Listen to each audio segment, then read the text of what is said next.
The president made it his top priority to make sure vaccines were readily available to Americans as early as possible.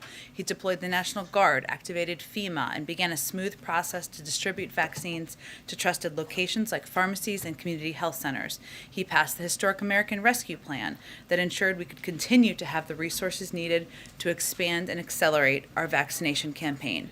And he's taken bold steps like vaccine requirements to accelerate vaccinations when they slowed down. We know the vaccinations save lives, and for those fully vaccinated, boosters are critical, and this is further evidence about the impact. Just wanted to provide another brief update on our work in helping address the storm rescue and recovery efforts. The president approved emergency disaster declarations for Illinois and Tennessee last night, in addition to the major disaster declaration he approved for Kentucky to support recovery efforts. FEMA has teams of urban search and rescue and emergency response personnel in Kentucky supporting search and rescue efforts, along with disaster survivor assistance teams to help survivors register for assistance. FEMA has sent dozens of generators to Kentucky, along with 135,000 liters of water, 74,000 meals, and thousands of cots, blankets, infant toddler kits, and pandemic shelter kits to support the people of Kentucky. And finally, the U.S. Army Corps of Engineers personnel are providing debris removal, infrastructure assessment, and power restoration support, and mobile emergency response support personnel are on the ground in Kentucky to provide emergency communications capabilities as needed. And of course, we'll continue to provide updates to all of you. Josh, why don't you kick us off? Thanks, Jen. Two questions. First, is the president meeting again with Senator Manchin? And what was so constructive in their conversation yesterday that caused this meeting? That caused the meeting? Or led to this follow-up meeting? What was the progress? What was the forward momentum? Sure. Well, as you heard our spokespeople say and Senator Manchin convey yesterday, they had a constructive and productive meeting yesterday and continued the conversation about how to lower costs for the American people across the country. We're not quite there yet, hence the conversations will continue, both at a staff level and certainly with Senator Manchin directly. I don't have anything in terms of a call or meeting to announce that's scheduled at this point, but you heard them both convey they're going to be in touch, and we expect that to be the case in the coming days. And then secondly, Congress is going to vote on increasing the debt limit. Why does President Biden believe it's better politically and economically to increase the debt limit rather than scrap it entirely? I know there are some proposing that. I would note that the debt limit has now been raised 82 times. Am I right in my math there? 82 times now? More than 80 is what I know. More than 80. That's probably a safe way to say it. And that it represents a shared responsibility to pay for past spending by both parties. There's plenty of time for conversations about what it should look like moving forward, but there's no question it's a good sign that we are not going to be on the brink of defaulting our U.S. economy or sending the U.S. economy into a recession, jeopardizing Social Security benefits, payments to our troops, or other critical functions of government. So there's no question, Josh. I expect that those who have alternate ideas or proposals for the debt limit moving forward may be outspoken of those moving forward, but certainly this is a good sign that we're going to avoid a default and putting all those payments at risk. Go ahead. California is bringing back statewide indoor mask mandates. Should other states consider similar action? We really leave it to leaders in states to make decisions about what needs to be done to keep communities safe. Our advice continues to be to follow the guidance of the CDC and our public health officials, and that advice is based on, continues to be that if you're in moderate or high transmission areas, they have specific recommendations about how to keep communities safe.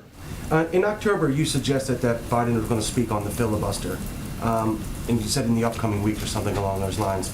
Any guidance on timing when he will speak on that and what he may say? I don't have any updates on timing, nor am I going to get ahead of the president himself, but certainly getting voting rights done is something that he is committed to and is eager to get passed and signed into law. Last question. Any response to the revelations that that GOP lawmakers were texting Chief of Staff Meadows along with prominent Fox News hosts ahead of during the January 6 riots? Well, it's disappointing and unfortunately not surprising that some of the very same individuals who are willing to warn, condemn, and express horror over what happened on January 6th in private were totally silent in public. Or even worse, were spreading lies and conspiracy theories and continue to since that time. So disappointing, not surprising. Unfortunately, we've seen a trend from some of the same individuals. Go ahead. It's been 1 week since the president had his virtual conversation with President Putin. Have you seen anything that leads you to believe there has been a de-escalation? And also, I know both presidents had tasked their teams to continue conversations. Can you outline any of those conversations? Sure. What they entail? Let me give you an update on that, Phil, in terms of the ongoing conversations. As I noted yesterday, but let me give you an update on what's happening today, we are continuing to consult closely with our European allies and partners to determine the best format for the security talks that President Biden and President Putin agreed to, and we're consulting closely with our partners on how to proceed. So as part of that, obviously our Secretary of State was meeting with his counterparts over the weekend for pre-planned meetings.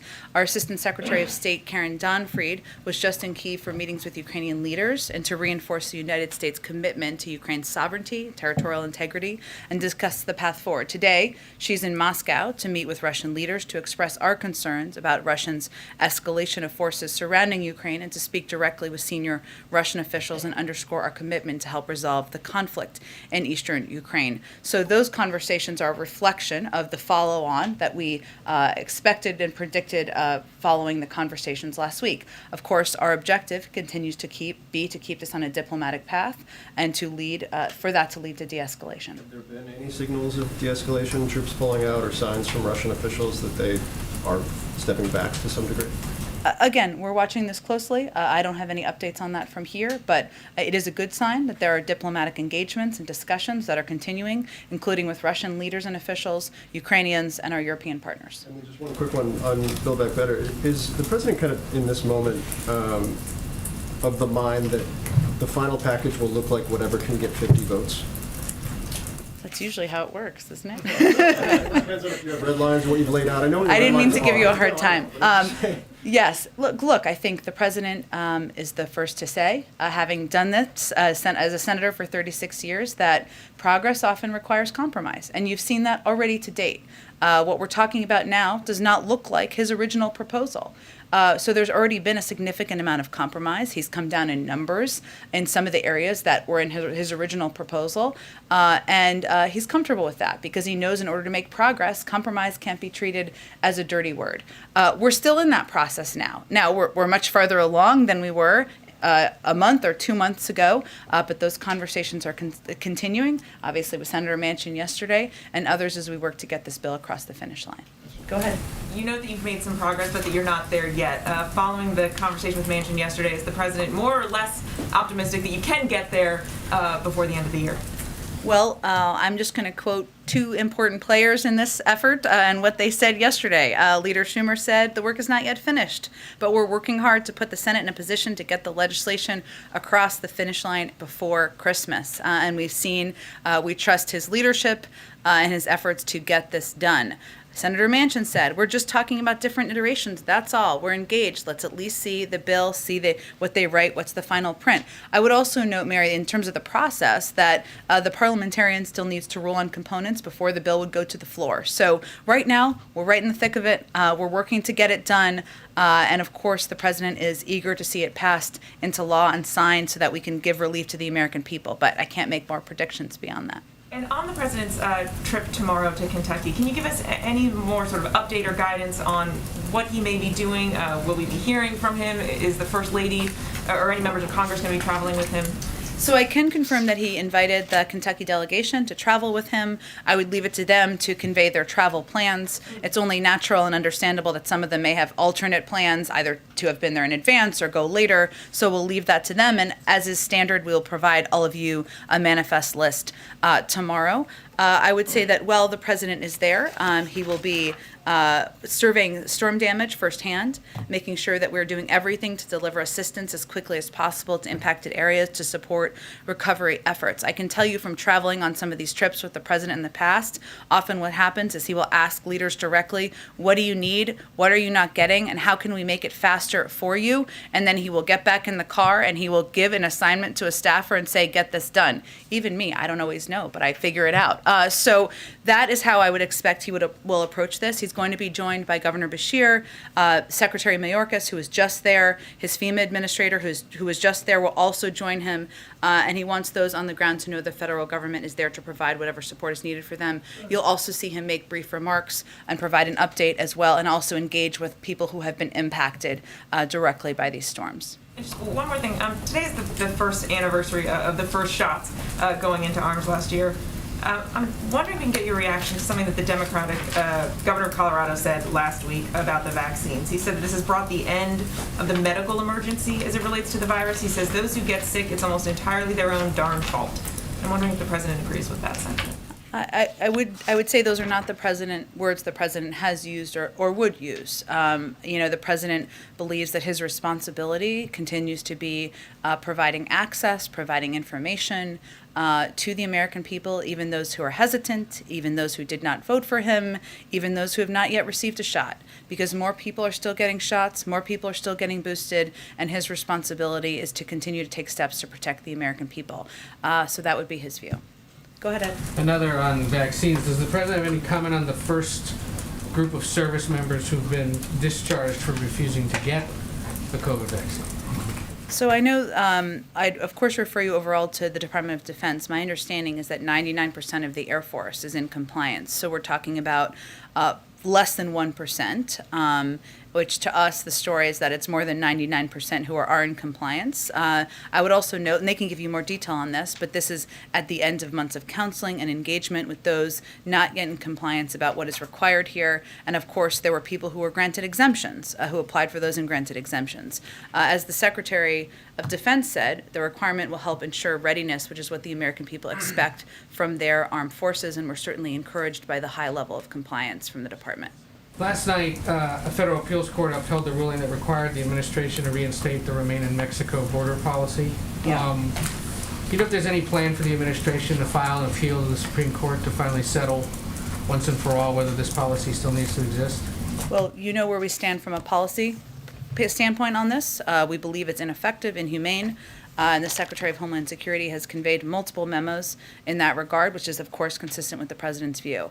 I'd point you to the Department of Justice for any legal plans, but certainly, we note that decision this morning, and obviously would reiterate that this is a program that we disagree with, the injunction dictating court-ordered implementation remains in effect, so we continue to comply with it in good faith. There is another policy that's in place that a court didn't require you to put in place, and that is Title 42. I'm just curious if the plan is to keep it in place going into next year. That guidance is determined by the CDC and our health experts based on whether or not we're in the middle of a fight against a global pandemic, and we continue to be, but I'd really defer to them on any plans or decisions to change those And requirements. just one quick one from overseas. I'm curious if the administration has any comment on the case of Sergei, forgive me for getting this wrong, Tikhanovsky, the fellow Russian opposition leader who was apparently been sentenced to 18 years in jail now for organizing protests against President Lukashenko. Well, we have in the past, and let me just reiterate, our deep concern about any crackdowns on freedom of speech, freedom of expression, the right of freedom of speech by opposition leaders. I have not spoken about this particular case with our national security team. I'm happy to do that, Ed, and get you a more comprehensive comment. And the pronunciation, which I'm not sure of either, so we'll get you that too. Go ahead. Thank you, Jen. Why is it that there are still Americans stranded in Afghanistan? Well, I think, let me just reiterate something that Tony Blinken said back in August, which is that if Americans who are in Afghanistan wanted to leave, whether it was 3 weeks from now, a month from now, 2 months from now, back in August, we would help them get out. And that is something that we've delivered on our word on. I would note that since that time, we've directly assisted 479 American citizens, 450 lawful permanent residents, and SIV holders and SIV applicants to depart Afghanistan. That's important to convey because it's important for people to understand who are there, that even if they decided not to, even if they decided not to today, we are still going to help them depart, and there's evidence of that. Okay, 479 left behind is a lot higher than the 100 to 200 that President Biden was talking about at the end of August. 479 who we've helped depart since And August. he said that he thought that we believe there are 100 to 200 with some intention to leave. So how did how'd you guys get the numbers? There were people who determined they wanted to leave since then, and it is our responsibility to help them depart. And- So that's evidence of our commitment to do exactly that. And is this something, as there are now at least about a dozen who want to leave right now, is this something the president works on every day? Certainly, he receives regular updates from his team, and we, the State Department and other national security officials really lead this effort. I would just reiterate that the United States does not track or put a tracker on American citizens traveling overseas, whether they're in Afghanistan or any country around the world. That would be quite a Fox News story, wouldn't it be, if we did that? We don't do that, but we do provide a range of services even when we don't have a presence in a country. And our efforts to get American citizens out of Afghanistan, many of them dual citizens, many of them who've lived their whole lives there since that time, is evidence of that. Thank you. And then following up on something that you said yesterday, when you say that we've seen an increase in crime over the course of the pandemic, there are a range of reasons for that. Would you consider one of the reasons in the range prosecutors who are cutting people who are accused of many criminal offenses loose too quickly? I am not, as I wasn't yesterday, going to give an assessment for every motivation or reason for crime in different communities across the country. What I've noted, which you see in data, is that there has been an increase in crime since the start of the pandemic. I will let others assess what the reason for that increase in crime is. That is all I was conveying yesterday. Okay. There are some reports that these smash and grab robberies are being organized on social media platforms. Is the administration doing anything about that? Well, we are monitoring, of course, these thefts very closely, as we've talked about a bit in here. The videos and reports we're seeing are very troubling. Our state and local law enforcement partners have primary jurisdiction over break-ins and robberies of this kind, but I can say we're aggressively using every resource at our disposal. In terms of how they're being organized or orchestrated, we'd really refer you to our law enforcement authorities, FBI, DOJ, and other local authorities on that. And last one, the reason that I ask, you guys have not been afraid to call out social media companies, like when you thought that they were a platform for COVID disinformation. You said that that was a public health matter. Why not call them out for this? Do you not consider this a public health matter? Well, we believe that there should be investigations that should occur to determine the origin and what prompted any of these thefts. And so we've offered, the FBI and DOJ are in contact with affected jurisdictions to offer assistance with investigations, including in identifying how these incidents are planned and organized. And certainly we don't believe any platform should be used to conduct robbery or theft. Go ahead. Jen, as you know, this is a very hard day and anniversary, 9 years since the awful shootings that took place at Sandy Hook. The president's obviously faced fierce criticism and resistance from Republicans on new gun restrictions in his efforts. He likes to say that he tells it straight to the American people, even when it's not convenient. Does the president concede that another year is likely to pass without meaningful legislative action on guns? Well, the president's never going to predict a lack of progress for a year ahead of time. I will reiterate, though, that the president has taken more steps using his executive authority by this point in a presidency than any president in history, because he believes more needs to be done to address gun safety. And on a day like today, and hopefully you all saw the video released of the president marking today, it's a reminder of the fact that more progress needs to be made, that there are steps that need to be taken, whether it's banning assault weapons, whether it's ensuring that there are that gun manufacturers should be held accountable, whether it is putting in place universal background checks. These are all steps that the president would support. He is also encouraged, though, by the fact that there are some states that have taken initiative to put in place assault weapons bans, to put in place red flag laws that we know could have prevented some of these tragic circumstances, and he is going to continue to look at more work that can be done. So we can't predict, but clearly the political capital, as you witness, is not there. He was in charge of this when he was the vice president, however many years ago as well, and witnessed the roadblocks that he ran into many times from Republicans. So what needs to change? Well, I would say first he's encouraged by the activism that we've seen across the country and the impact he believes that has had on state laws that have changed.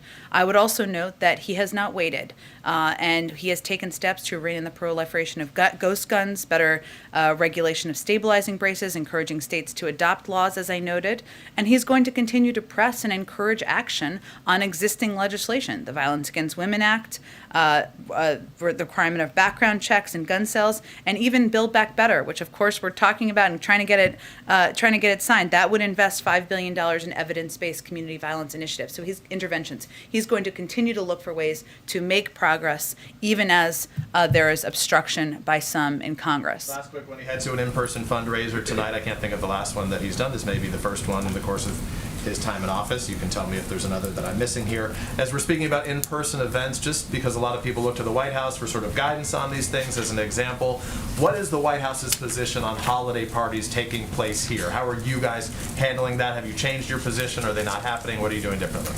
We're celebrating the holidays here at the White House this year through a variety of ways. First Lady received the annual arrival of the Christmas tree, of course, unveiled the holiday decorations. The President, the First Lady, the Vice President, and the Second Gentleman hosted the national tree lighting. We're also going to be hosting some holiday open houses, inviting guests to see the holiday decorations in person in the coming days.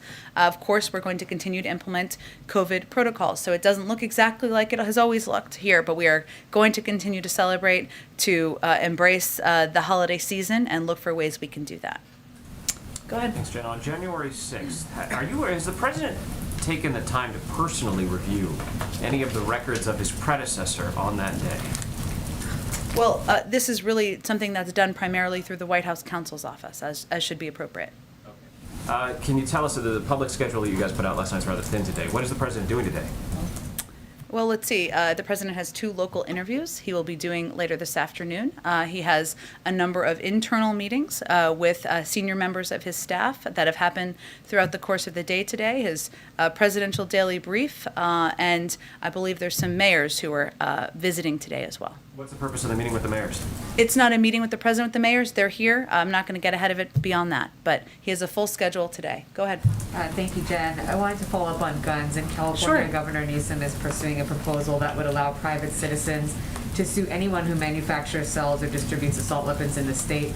It's based on the legal framework that was used in the Texas law to ban abortion after 6 weeks. Does the White House support Governor Newsom's approach here? Well, first, I'd note there's no legislative text in California. It's a proposal or something that's being discussed. The President has long expressed his support for an assault weapons ban. He's called on Congress to pass a ban on assault weapons and high-capacity magazines. He'd like that to be done at a federal level. He's also taken action to rein in ghost guns, called on Congress to keep guns out of the hands of abusers, taken other strong executive actions to keep people safe from gun violence. He's also made clear over the last several months that he believes that SB 8 is not only an attack on women's reproductive rights, but that he will continue to fight for women's long-recognized constitutional right under Roe v. Wade. I know that part of what has been proposed here is about immunity from liability. The President has supported in the past the repeal of the liability of PLCAA, which is something we would put a special immunity for gun dealers and subject them to the same type of lawsuits faced by all other businesses. That's something that could certainly move forward in Congress, but I don't have any response to a specific proposal that isn't legislative yet. And as you know, the President marked the Sandy Hook anniversary. He's called on the Senate to pass stricter gun laws. But what is he doing? What is he doing himself to corral votes? And given the gridlock, would he support a filibuster carve-out to get something done on gun legislation? I don't have anything new to report to all of you on the President's position on legislative processes, but I would just reiterate the fact that the President has long been an advocate for common sense gun reform measures. He led the effort to get the Brady bill passed, to put an assault weapons ban in place, to get universal background checks passed, to put in place dozens of executive actions when he was Vice President, and has done more than any president in history at this point in his presidency to use his executive authority to take action on guns. Go ahead. What is the White House planning to do, if anything, to commemorate January 6th? I feel like there's been a little push and pull internally at the White House, not necessarily wanting to elevate former President Trump, but also wanting to respond to some of the threats. So how are you all approaching that? I don't have anything to report to you at this point in time about our plans. I expect we will have more as we get closer to the end of the year. But, the President to the President, January 6th was one of the darkest days in our democracy. It was a day that our capital, our nation's capital, was under attack, and I think there's no question you'll see us commemorate that day. Just one more thing. Sure. On Monday, Russia said that it may be forced to deploy intermediate range nuclear missiles in Europe in response to NATO's plans to potentially do the same. And I'm wondering, what is the White House's response to that? I would just reiterate that NATO is a defensive alliance. Nothing has changed in that regard, despite the rhetoric of the Russians or other leaders around the world. We have spoken about the importance of engaging in de-escalation and diplomacy. Now is not the time to take steps that would do the opposite.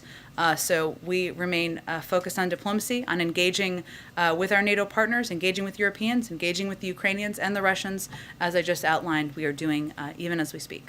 Go ahead. Thanks, Jen. Lawmakers reached a deal on the Uyghur forced labor legislation. Can you just share a little bit about what the administration's concerns were with the original legislation, what compromises the administration sought?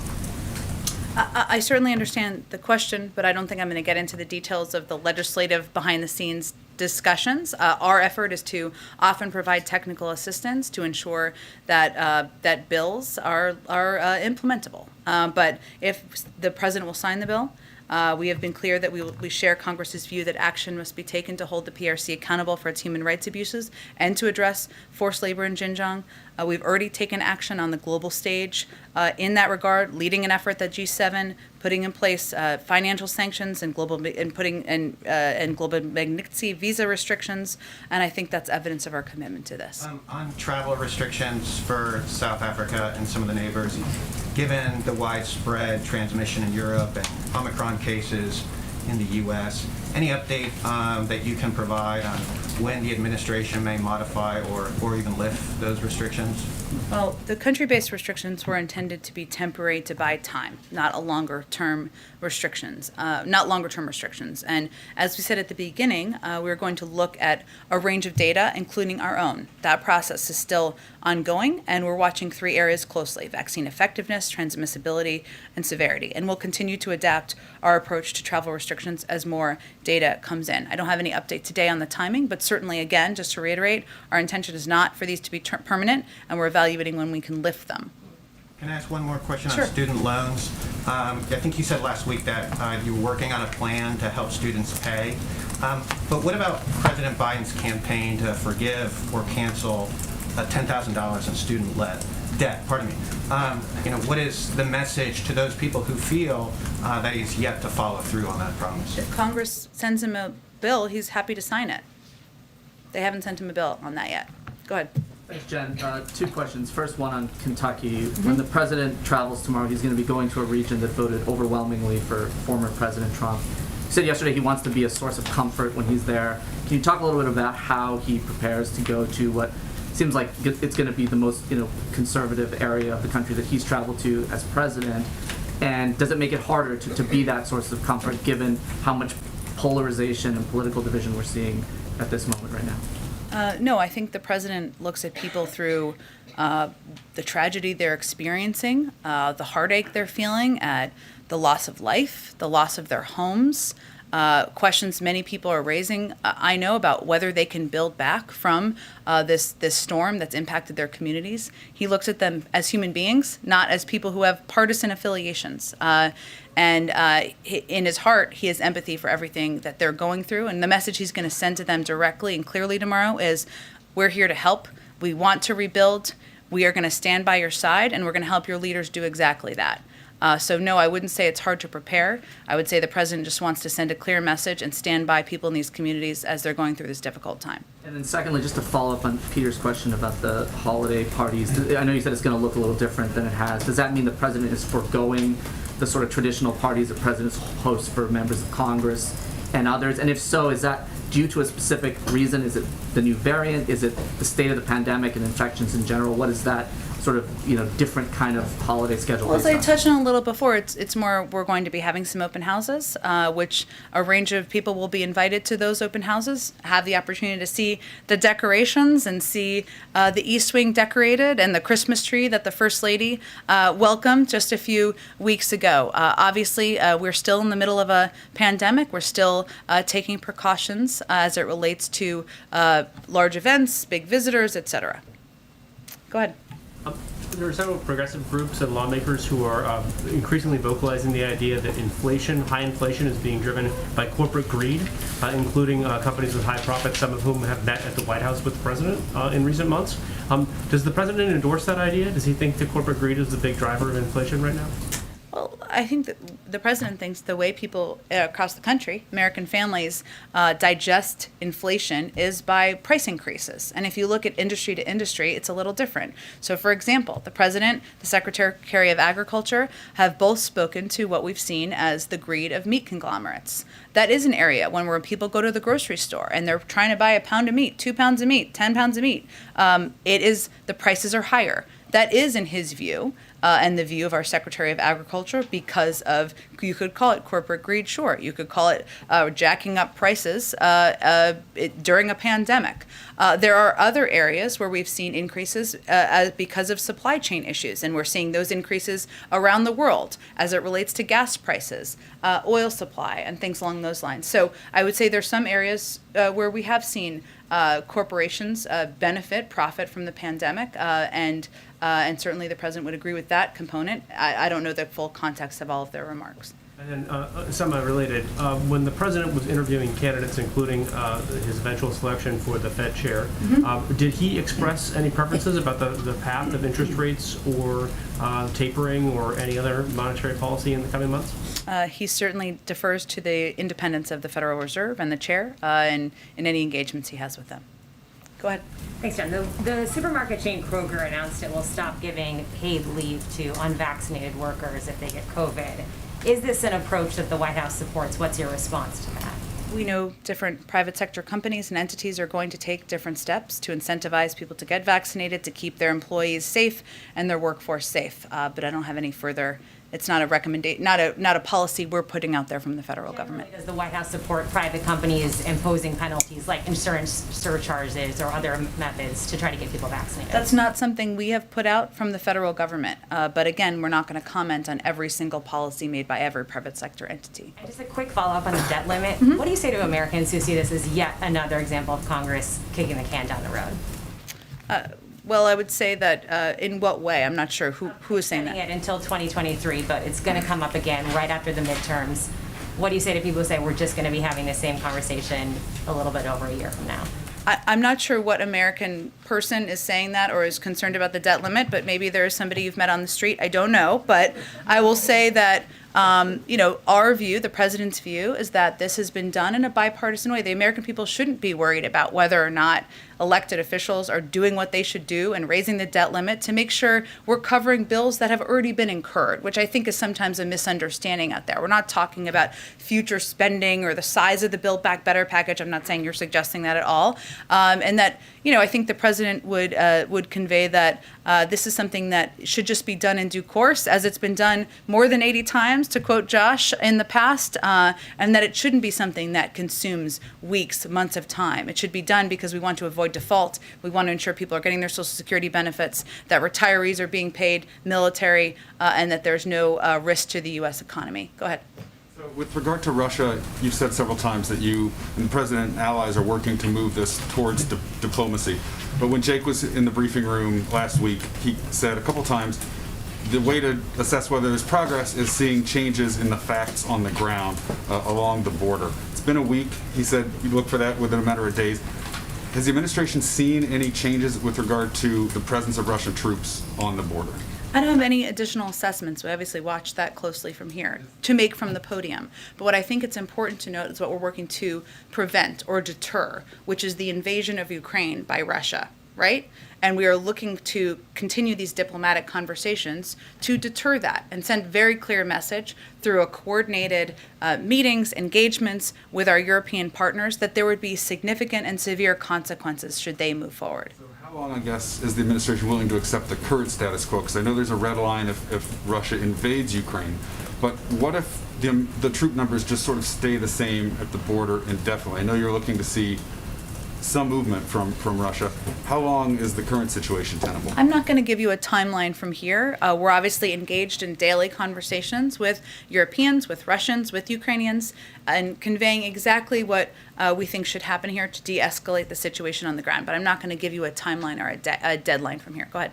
Thanks, Jen. Amtrak just now announced that they are suspending their vaccine mandate. They had said they're requiring workers to get vaccinated. They suggested there might even be service cuts because they would not have enough staffing. They're now suggesting that they would once again revert and allow testing to be an acceptable alternative. Does the White House have a reaction to this? Well, I would say that a number of private sector companies, including our own recommendations, would have vaccination or testing options.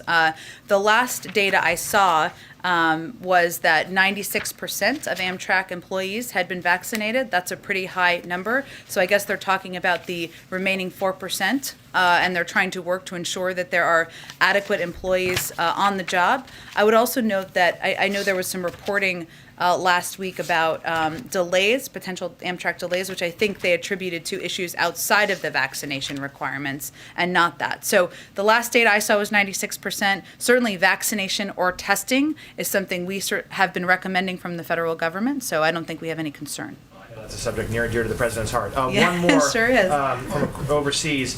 The United Kingdom has been really under siege from the new variant of the coronavirus.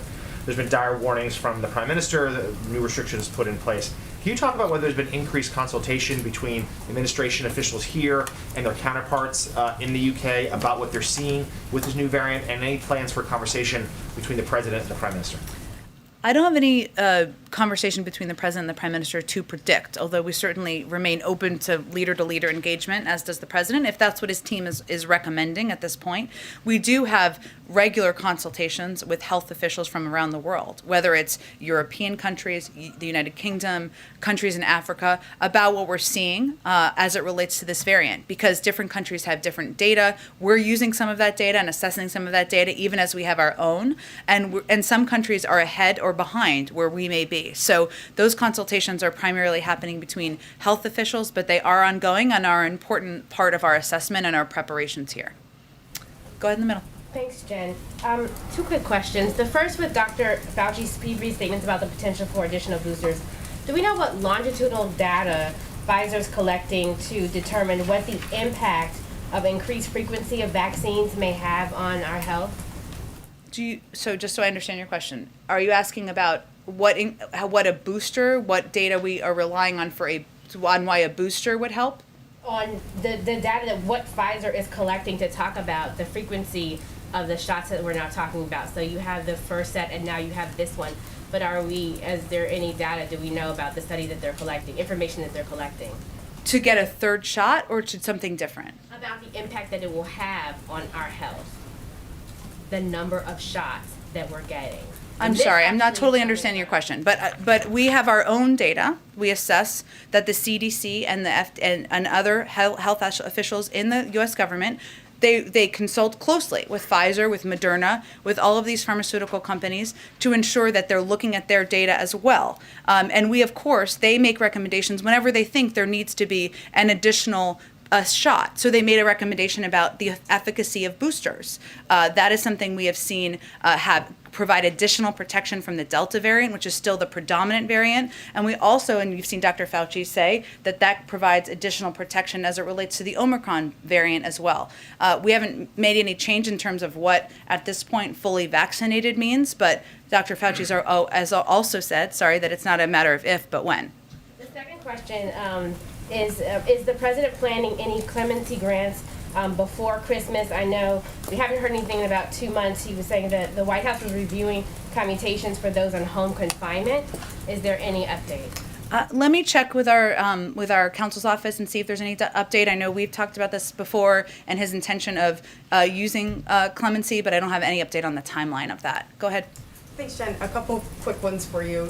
On Kentucky tomorrow, will the president meet directly with anyone who's lost their homes? Can you provide more specifics on that direct engagement? He certainly will engage with people who have lost have lost loved ones, lost their homes. I don't know what exact tragic circumstances individuals will have, but these communities have been broadly impacted. And as you know, he's going to communities that were the hardest hit by the storm.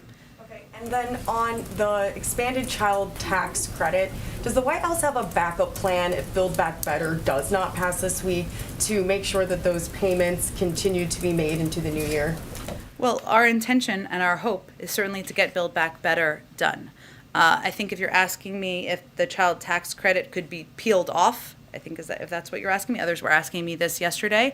Again, our focus on the legislative front is on Build Back Better and getting it done. I would note there have been some Republicans who have said they might support child tax credit in the past. I'd point you all out there to report on what they would or wouldn't support, but that would require 60 votes. Okay, and lastly, the House is expected today to recommend that former White House Chief of Staff Mark Meadows face criminal prosecution for contempt. Does the President believe that the Department of Justice should prosecute Mark Meadows? We leave that to the Department of Justice. Go ahead. Thank you, Jen. So you said the social spending package would lower costs in various areas like childcare, but would it lower inflation? That's what dozens of economists have said. Okay, even though like childcare could go down, but food prices could go up, they believe that the more spending that happens, the food prices could come back down, as well as the other things people are buying. Well, 56 economists say that Build Back Better will help, quote, alleviate some of the strain caused by inflation. And I think what's important to note here is, and you're an economic expert of sorts, even if you play one on TV, but I know you actually are, is that as we talk about inflation and data, very important way to look at it and evaluate, look at the Federal Reserve projections, American people, how they're experiencing this at home is a rise in costs in different areas, right? Whether it's meat prices when they're buying burgers or gas prices or other areas. So why we explain Build Back Better the way we do is to convey exactly the areas to the American public where it will lower costs. Childcare is a huge cost burden on a lot of families across the country, and it will have an immediate impact next year. Go ahead. Thank you, Jen. Two foreign policy questions. The first one, it's year-ender season, so I would ask you, what does the administration consider your biggest achievement in foreign policy in this first year? And also, what lessons have you learned from what is arguably the biggest failure, which is Afghanistan? This is a great question. I want to be thoughtful about it. I want to talk to the president about it, and I'm happy to do that. Go ahead. Can I follow up on China? There's a Washington Post report that says that Huawei actually has a bigger role in China's state surveillance. Do you have a reaction to that? And are there any additional plans for restricting more Huawei products? I don't have anything new on that either, but I'll talk to our national security team. Go ahead. Thank you. A quick follow-up. When you were asked if the president works on getting, these Americans out of Afghanistan every day, you said that he receives regular updates. Obviously, this is still a top priority for him, right? Absolutely. But I think it's important for people to understand the hard work that's being done day in and day out is through our diplomatic team, the State Department team, who are working on the ground, working with the military and others to get Americans out. A second question. The previous three administrations publicly celebrated Afghan women who stood up to the Taliban, in particular a number of former First Ladies. And the State Department brought some of these women to Washington and even gave them the International Women of Courage Award. Some are unfortunately stuck in Afghanistan right now. Does the United States still have a commitment to them? Absolutely. We celebrate, we honor the courage of these women. We are committed to continuing to provide a range of assistance and to working with a range of nonprofits and NGOs around the world. And I don't know what's next for the International Women of Courage, a really important celebration of courage around the world, nor can I predict that, but certainly a number of them would be great honorees. Okay, April. One thing, can we get your take on the year-end, because many of us are doing year-end pieces, and that would be, when you give it, make sure we all get it. Yep. Two questions. One on student debt forgiveness. Is the president settled on 10,000? Chuck Schumer wanted 50. Is he settled on that, or is he looking for somewhere in between? The president has said in the past, April, that if a bill was sent to his desk on $10,000, he would sign that into law. There have been questions and asks about what executive authorities could be used. That has been under review. I don't have anything to report on that at this point in time. And the second question, activists once again are trying to tighten the vice up and down Pennsylvania Avenue on issues of voting rights. I'm hearing from sources here in the White House as well as some activists that are saying that Joe Manchin has softened a bit on the filibuster. Can you comment on that? Is that the case? Is that true? And has he said that to the president? I will let Senator Manchin speak for himself on his views on voting rights and the filibuster. Well, how much of the conversation with the president of late has been about voting rights with Joe Manchin. They typically discuss a range of topics. I'm not going to read out their private conversations further. Thanks, everyone. Jen, will the president have a press conference anytime soon here? Well, Steve, I will let you know if we do, Ryan. Yeah, all You're right, invited. thank you so much. We'd love to see you. Thank you, Ryan. Thank you.